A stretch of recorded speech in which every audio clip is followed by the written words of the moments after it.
Boa tarde a todos. Primeiro eu quero agradecer aos meus colegas que oportunizaram a minha inscrição, em especial ao Dr. Fabrício, ao Dr. Alexandre, ao Dr. Eduardo, que estão dividindo, né, esses dias maravilhosos em Portugal, a cidade, o país muito hospedeiro. Já no ano passado estive aqui também, e agradecer a própria organização da conferência, que fez com que a gente pudesse trocar esses conhecimentos entre vários países e vários temas. E o tema que eu vou tratar hoje é exatamente sobre da atipicidade ou tipicidade da conduta delituosa do imposto sobre consumo declarado e não pago. Essa matéria veio à tona em razão de um indicase que partiu de Santa Catarina, no extremo sul do Brasil, em que se discute, em síntese, se há enquadramento, de crime de apropriação indébita o imposto sobre consumo, no caso do Brasil, o ICMS, que seria o IVA, imposto regularmente escriturado, declarado, pelo contribuinte, mas não pago. Então, o que o Ministério Público do Brasil, digo Ministério Público do Brasil apenas em 2 estados que tem ocorrido isso, que é o estado de Santa Catarina e Goiás. Os demais ainda não tiveram a audácia de ir tão longe, de tentar criminalizar a inadimplência tributária. Então, a situação aqui é essa. E, dada a relevância da prática dessa matéria, que afeta dezenas de milhares de contribuintes, em especial administradores de empresas, por todo o país, e em homenagem à segurança jurídica, a reflexão que nós temos que fazer é que se os meios atuais de arrecadação tributária e os limites da política criminal tributária são ou não, ou se tem algum reflexo que a gente possa entender como um crime, o inadimplemento. Então, a primeira reflexão que a gente faz é essa daqui: a relevância social da arrecadação tributária, que é indiscutível. Justifica sozinha a intervenção penal e o atraso de qualquer tributo próprio seria crime? Então, imagine só, por exemplo, você faz a declaração de imposto de renda, mas por alguma circunstância, sei lá, por doença, deixa de pagar o imposto de renda, simplesmente vem uma notificação do Ministério Público informando que, se você não pagar ou não regularizar o pagamento, irá responder ao processo criminal. É o que tem ocorrido no Brasil atualmente. Esse caso está como repercussão geral no STF, vai ser julgado no final do ano. Então, não se sabe ainda o que vai acontecer, mas a gente espera que eles julguem improcedente a ação criminal, e procedente os habeas corpus, porque essa repercussão geral originou de um habeas corpus. O STJ, por incrível que pareça, que é o Superior Tribunal de Justiça do Brasil, entendeu que há crime, há votos divergentes. Então foram 4 votos favoráveis à criminalidade e 3 votos favoráveis ao contribuinte. E, em razão da matéria envolver matéria constitucional, foi remetida ao STF, que é o Supremo Tribunal Federal, para discutir se há não violação da Constituição Federal, que ninguém pode ser preso por dívida. Em princípio, isso está descrito na Constituição Federal. E a segunda reflexão que a gente tem que fazer sobre essa matéria é qual o impacto da criminalização ou não, sobre a realidade fática, criminal e tributária, em relação ao recolhimento do imposto ao não recolhimento do imposto sobre o consumo, repito, nosso caso o ICMS aqui em Portugal, e o IVA, regularmente declarado e não pago.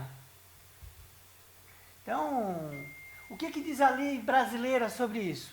Então, o artigo 2º, inciso 2º, da 8.137 de 90, que é uma lei que define crimes contra a ordem tributária, ele descreve que constitui crime de mesma natureza deixar de recolher no prazo legal valor de tributo ou de contribuição, descontado ou cobrado na qualidade de sujeito passivo de obrigação que deveria recolher aos cofres públicos.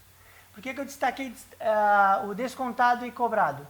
O descontado é a substituição tributária. quando tu recolhe um tributo que um terceiro deveria recolher. Esse é indiscutível, a gente não discute que há crime, obviamente que há crime. Né? E por que há crime? O imposto retido na fonte, se eu reti o imposto e não repassei ao Estado, obviamente que eu vou responder por crime, porque há um crime de apropriação. Então, o IVA por substituição, do mesmo modo. Então, essa hipótese nem se discute. Há crime, sim. E esse crime, no Brasil, é previsto no inciso 2º do artigo 2º da lei descrita acima. Né? Agora, o que se discute é a questão do cobrado.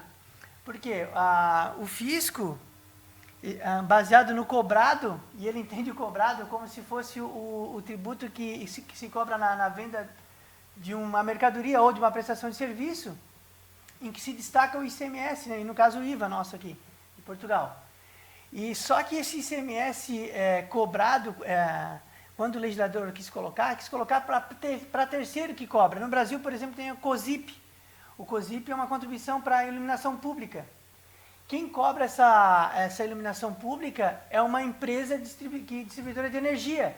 Então, por isso que foi destacado pelo legislador o cobrado no inciso dessa lei, para poder criminalizar aquele agente ou aquela empresa que cobre tributo no lugar do Estado. É uma exceção à regra.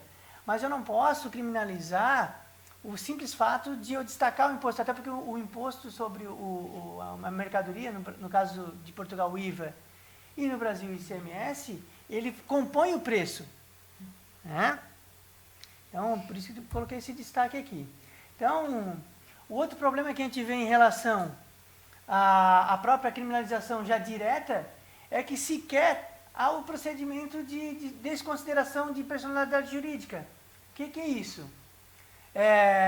O Estado tem que cobrar o tributo primeiramente da empresa, não do administrador.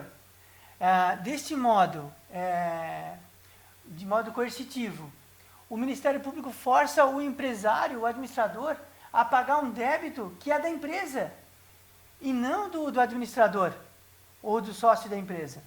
Né? Então, o Código Tributário Nacional Brasileiro, ele elenca as hipóteses de responsabilidade tributária entre o artigo 128 e o artigo 138. Mas, basicamente, pode-se definir a responsabilização tributária do administrador, elas são derivadas de alguns pontos, né? Infração ao contrato ou à lei e atos praticados com excesso de poder. Então, o Estado tem que provar isso. E por isso que existem outros meios, né? Que são os meios civis de se cobrar o tributo, né? Que é através da execução fiscal, né?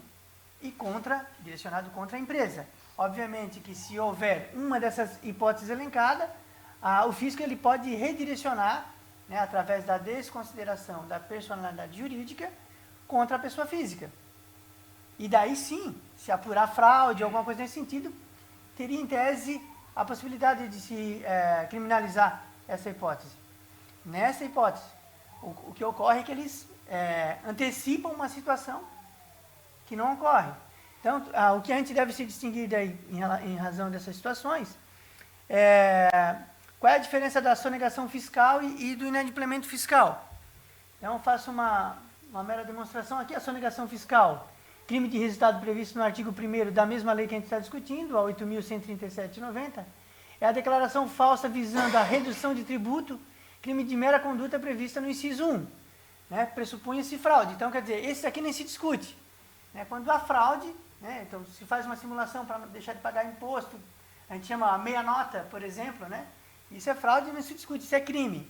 Então, esse já tem um inciso, que é o inciso 1º, que elenca esse fato. Do mesmo modo, a apropriação indébita, que está elencada no artigo 2º, inciso 2º, que é o que a gente está tratando agora. A apropriação indébita, quando o contribuinte deixa de repassar aos cofres públicos os valores descontados ou retidos, poderá ficar na prática delituosa, de acordo com o inciso indicado. Nesse caso, é o caso de retenção, por exemplo, né, do imposto de renda, da contribuição previdenciária, né, do próprio IVA substituição tributária, né, quando há a antecipação. Na prática, o legislador, quando colocou o inciso 2º para criminalizar a situação de apropriação indébita, é quando eu faço a retenção de um tributo que um terceiro deveria recolher. e não o próprio contribuinte. A situação é essa. E eles estão querendo criminalizar o próprio contribuinte. Né? Então, inadimplência fiscal aqui, né? Não caracteriza crime, visto que o simples não pagamento de tributos não passa de um descumprimento administrativo de natureza não criminal. O contribuinte que declara e não paga o imposto sobre o consumo próprio está sujeito a multa e a juros de mora. Por óbvio, não pagou, vai ter essas complicações. Né?